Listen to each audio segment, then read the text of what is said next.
and welcome back to Evergreen Speedway's Home Track Heroes on CW11, and we're going to stick on the 1/5 mile, but we're going to do some actual racing this time. No more bump to pass. We're going to put the Youth Hornets out there. It's a Hornet. They inevitably make contact anyways. The Youth Hornet division, young men and women drivers, 4-cylinder cars, no modifications to suspension, stock engine packages. I've said chaos a couple of times. It's bound to happen with these young men and women. Exactly, yeah. These are 12 to 14-year-olds that don't even have driver's license yet, and they're out here racing these full-bodied cars. As we're going to jump right into the lineup. Starting on the front row, we got the 44 of Olivia Reppin, sponsored by Reppin Welding and Rail, and her outside, the 19D Elijah Delfell, sponsored by the Everett Mazda, which are two second, third generation drivers of other figure 8 cars we see out here right now. You're going to hear a lot of names that are kind of familiar to you. Row number 272X of Ethan Payne in the Arnold's Walking Horse entry. Starting fourth, the 45 of Chevy Vincent. Beecher Motorsports, the sponsor on that car. Row number 3, we got the 717 of Diesel Snyder, sponsored by Gearhead Garage, and the 12 of Sage Frazier, sponsored also by Gearhead Garage. Tegan Bjornson in the 59 starts position 7. Starting 8th, Paisley Bender, the Bender Motorsports number 18. That ought to be familiar to you Evergreen Speedway fans. Oh yeah, and then another name that is familiar, the 18J of Brooklyn Constant, sponsored by JBR, and they're outside, the 72 of Keegan Krieger. Dakota Grachala in the 27, Riley Riddell in the 20 make up the last row. Riley sponsored by DL Enterprises. As we see them going down the back straightaway of the 1/5, a little bit cleaner than the last time we saw it after the V8 cars were out there in the bump to pass, as we got a great field going around the North Pole. All right, so 12 cars coming around the corner, and again on the 5th mile for this circle track running. The green flag is out, and a whale of a start for Olivia Reppin. Yep, awesome jump there from Jake Reppin's daughter, who we've seen out here in the Outlaws before. As we got 4 wide deep in the pack. Oh, wow. Well, that's one way to make up a lot of positions in a big hurry, as I believe, well, sailing our way around the outside. They're 4 wide coming off the turn. Chaos already in the back of the field. Yeah, Riley Riddell, you saw there in the 20, making up a ton of spots. He's up +5 already in that 20 machine. Yeah, Riddell is very well-spoken. Good job, young man. Has really hustled up some nice sponsors for that car. They've got good equipment underneath it. He's really putting her to good use early. He's up to 5th. They have done a very good job this year in keeping that car clean, which is very hard to do, as we see some contact there. 72 and 44, they're going to go around off of turn number 2. Yep, that's not a bump to pass class, guys. Tough break for Reppin, who is around and hanging out in the middle now. But does a great job of keeping the car rolling. That was a 12 of Sage Frazier, who was also involved. But we stay green early on, and it is the 717 of Diesel Snyder with all of a sudden the 20 of Riley Riddell in second place, 12th to second in 2 laps. Yep. Now let's see how quickly he can close this gap, as there is a half a straightaway. Granted, it's half a straightaway on the 5th mile as opposed to the 3/8 to make up. But see if Riddell can put some laps down, narrow that gap up, and how close he can get up to the front of the field. Yeah, and here we see a couple of the 18 cars battling right outside the top 5. Brooklyn Constance there in the orange and white car, and Paisley Bender in the pink and black car right behind her. Yeah, good job by Brooklyn of weaving up and through the field. They get to see her on a weekly basis in a junior sprint up at Deming Speedway, where she's won a couple of A features this year. Now looking for some Youth Hornet glory at Evergreen Speedway. Yeah, it's got to be very different going from the dirt onto the asphalt, and a little bit bigger track and a lot bigger of a car. Well, yeah, you look at it, a junior sprint weighs roughly 500 pounds and has 10 horsepower. It doesn't have a whole heck of a lot versus, a full-size automobile, albeit a compact, at a couple thousand pounds. Oh, yeah, and a transmission where you have to shift. Exactly, yeah, very tough, but all these drivers doing a manual transmission. As there we go, battle for the lead. Riley Riddell, 7 laps in, diving deep in the inside of Diesel Snyder, and we'll have a new leader at the start-finish line. Yeah, Snyder got wide off the turn, and the door opened wide for Riley Riddell. So Riddell into the lead. Snyder trying to stick with him here on the back straightaway, but Riddell trying to open it up as we get a traffic jam in turn 2. Yep, commentators curse. That was Constance got went around, almost dirt carring it into turns 1 and 2. It's going to bring out the yellow flag, and tough break there for a car who was inside the top 5. Yeah, you look at it, and Brooklyn, very tiny, just now 12 years old, and she's all of maybe 75 pounds soaking wet at this point in time. You wonder if fatigue plays a factor, and especially in the Youth Hornets, is they're not easy to steer. They don't handle particularly well. You go in at pretty decent speeds, and what do you know? Maybe get a little tired, you miss your mark going into the corner, stuff happens. Yeah, it's a lot of weight to try to control going down there into the corner, especially for these young kids, 12, 13, 14 years old, who might not have enough upper body strength yet to completely control it. But we're going to jump ahead to the final 2-lap shootout here. Riley Riddell, Diesel Snyder, and Paisley Bender, your top 3 coming to the 2 to go right here. All right, Riddell has led, did a good job in taking the lead. Green flag is out and just needs a good restart where he hits his marks going into 1 and 2, and I think he got just that. Yep, as Diesel Snyder actually got a really good run off of turn number 2. I don't think he's quite out of this yet in that 717 machine. White flag is out from John Peterson, Riley Riddell, Diesel Snyder, Paisley Bender. 1/5 of the mile still remaining as Riddell looking for the checkered flag here. Snyder 2, Bender getting a little pressure for third here at the very end into the final set of turns. As it is Riley Riddell coming off of turn number 4, last to first in 20 laps. Riley Riddell, your winner, and Diesel Snyder second, Paisley Bender third.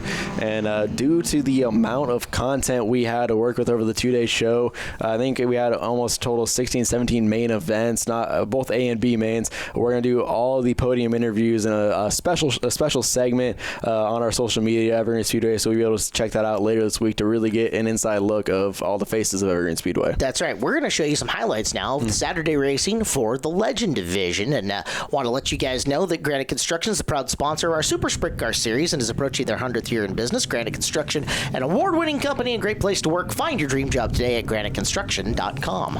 As here we see the Legends rolling through turn 3 and 4, and this was the first of their 2-day weekend as we got an awesome drone shot here, them taking the green flag on Saturday night. Great field of cars. We had 30 of them in the pits on Saturday night. I believe we had 24 starting the main event right here, maybe 20, somewhere in that range, but awesome field of Legends. Very, very competitive field. So give him 30 times around on the 3/8 mile track, and out early, Rick McNeil setting the pace.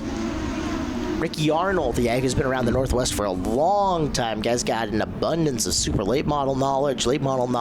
Kids running quarter midgets now. You'll see him all over the place, and generally pretty good dude running second. Yep, Rick McNeil, Ricky Arnold, and Chad Center, the 311 cars all inside the top 5. We're definitely ones to keep an eye on, but Parker Stevens would take the lead early, and there you see him 15 laps in, had a commanding lead over Tanner Bennett and Chad Center, but it was quite an exciting battle to watch for second place between Tanner Bennett and Chad Center for 10 laps maybe, as there we see the 11 car dive into the inside.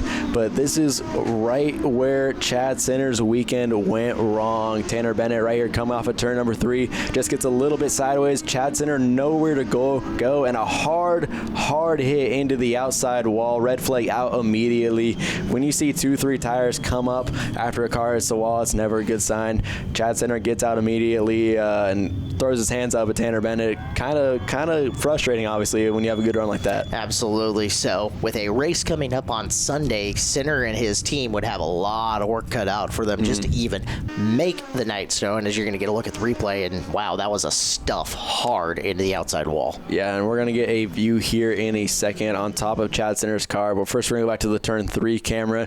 And this one, I think, really shows the pure speed that these cars carrying coming off the corner. No time for him to react, and just a hard hit into the outside wall. Good reaction time from John Peterson getting that red flag out, but here's what I was talking about. Almost no reaction time for Chad Center right here, seeing the 2 cars spin in front of him. Yeah, and one of the things that the legend car drivers talk about verbatim is how twitchy these race cars are. Very short wheelbase, a lot of power to them, and you can see car in front of him just snaps around. There's literally nothing that Center could have done at that point in time to get in and out of it, as we're going to go back to green. Yeah, and this was about 9 laps remaining. Trouble for the other 11, Rick McNeil, who was in second place, just is going to lose it. Another kind of characteristic of the Legends, just a little bit snappy, but they get the green flag going once again for Parker Stevens, as Tanner Bennett was making his charge late, right there in 4th place, 4th car in line, trying to make a run to the inside of Brandon Cole, and just got to the inside of him a little too hard and spun him out. So another tough break for Tanner Bennett after clawing his way back up front, makes contact with the 25 of Brandon Cole, who's actually teammates to Parker Stevens, the leader you see right there on the next restart. And that was pretty much all she wrote. Parker Stevens able to hold on from there and come home the winner. So Parker Stevens, your Ford car, gets the victory in impressive fashion. As a couple of times had a couple of guys trying to get close to him, but for the most part, in what we've seen, unchallenged over the course of this 30-lapper on the 3/8 mile. So give him the victory, and now it's time for the Sunday show. Yep, and starting on the front row, that is the 70 of Greg Estes is outside. Good to see him out here. The son of John the Cowboy Carlson, who we saw climb the fence at 25 of Bryant Carlson. So check it out. Sinner gets the car repaired and starts inside row number 2 in the 11C. Next to him, Ricky Arnold, the ran runner-up in the 11R, starting 4th. Yeah, I talked to Chad Sunday morning in the pits, and he just seemed tired. I was like, really, how much sleep did you get? Maybe about an hour or two. We'll see how much between now and main event time. So cool to see Chad Sinner back out there after a long night in the shop. Row number 3, we got the 11M of Rick McNeil, who was ever so close to the win last night, and then the 2B of Tanner Bennett. The 4th row, Brandon Cole in the 25X on the inside, Billy Weber, the 28 on the outside. We got the young Kyle Lang in the 33 and his outside. The reigning winner from the night before, the 4 of Parker Stevens. Starting 11th, 43 of Juan Wolf, 12th to be the 15 of Kurt Boyle. And then we got the 37 of Mason Nelson and the 10 of Chris Thompson, sponsored by LB Motorsports. Going a row back, 36 of Robert Clark, and then the 08 of Greg Scott, sponsored by Mazda of Everett. Then we got the 2 of Jeff Mueller and the 35 of Marissa Sawin, sponsored by Mr. Dizzy Motorsports. Back into the back final 2 rows, 76 of Corey Boyle, Absolute Auto Care of Gig Harbor, and the 2X of Mike Roberts. And rounding out the field, the 66 of Max Pioli and the 21 of Chris Rice. And unfortunate for Marissa Sawin, some electrical issues on the car, not able to get fired up, so she's unable to start this race. We'll have 21 cars taking the green flag. They go 30 times around. Front row of Estes and Carlson. We're underway, and an excellent start for Greg Estes. Yeah, and there you see the green and white car with the bright pink bumper. That is Chad Sinner looking to grab second place away from Bryant Carlson, as Chad Sinner was 3rd fastest on the day after getting that car fixed. Your reigning Legend Series champion here at Evergreen Speedway, so he definitely has the skill to get it done, and he's trying to get that 11C back up to the front. Sinner has run a green and white 11 car since back in his days in a junior sprint at Deming Speedway, so it's a very familiar paint scheme if you've been following the Sinner family a little bit. And right now, right on the back of Greg Estes and pressuring him all around the track. And a great field. You can see them all through, taking up the entire front straightaway, as Sinner's really trying to get to the inside. Just doesn't quite have enough, as we got a great battle for 3rd. Looks like it was Ricky Arnold and Bryant Carlson. Yeah, side by side for that 3rd position. Inside line's got the advantage coming off the corner. However, a lot of momentum on the high side. And as is, hard to say. Meanwhile, pass to the lead. Yep, we weren't even paying attention because it was happened so quickly. Chad Sinner, your new race leader, as it's hard to really testify to how much work goes into fixing a car like that. I mean, they are smaller, a little bit easier to work on, but it's still got to be a ton of work to get that car turned around after a hard hit like that. Add in the fact that in some of these other divisions, you've got cars that are street cars. You can literally go down to your local auto parts store and pick up stuff right off the shelf and make them work.